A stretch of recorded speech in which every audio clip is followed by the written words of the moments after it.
जब आप एक हेल्दी इफ्तार शुरू करते हैं तो डेफिनेटली आप उसके असरात जो हैं वो अपनी बॉडी पर देखते हैं। हेल्दी इफ्तार से क्या मतलब है? हेल्दी इफ्तार से मुराद है बहुत सारे फाइबर्स, एक आध हल्का सा फ्रूट, वो भी कभी कभी लेना और कभी अपने शुगर कंटेंट की वजह से ना लेना। बेसिकली आपका जो इफ्तार है या सहूर है या कोई भी खाना है वो प्रोटीन रिच होना चाहिए और फाइबर रिच होना चाहिए और उसमें कार्बोहाइड्रेट्स कम से कम होने चाहिए, शुगर कम से कम होनी चाहिए।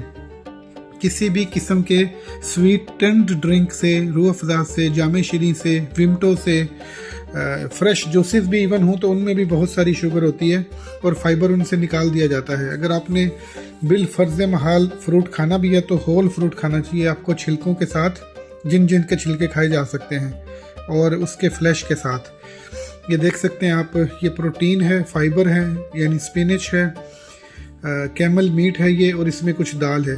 तो ये एक सूप सा बना रखा है मैंने जो कि प्रोटीन रिच है और फाइबर रिच है। कुकम्बर्स फ्रेश फूड है, इसमें फाइबर्स हैं, इसमें जो न्यूट्रिएंट्स हैं।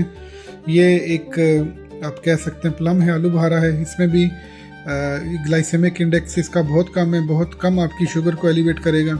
और इस तरह की चीज़ें आपको खानी है। हमेशा अपने अपने खाने को प्रोटीन्स, फाइबर्स में डिवाइड करना है, कार्बोहाइड्रेट्स कम से कम लेने हैं या बिल्कुल भी नहीं लेने। This is what your body requires at the moment.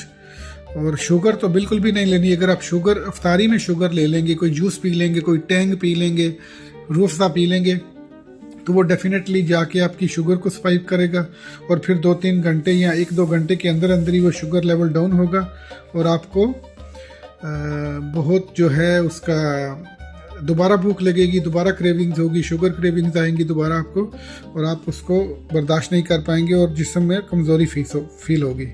तो इसलिए जब भी आपने खाना खाना है, फाइबर रिच और प्रोटीन रिच खाना खाना है।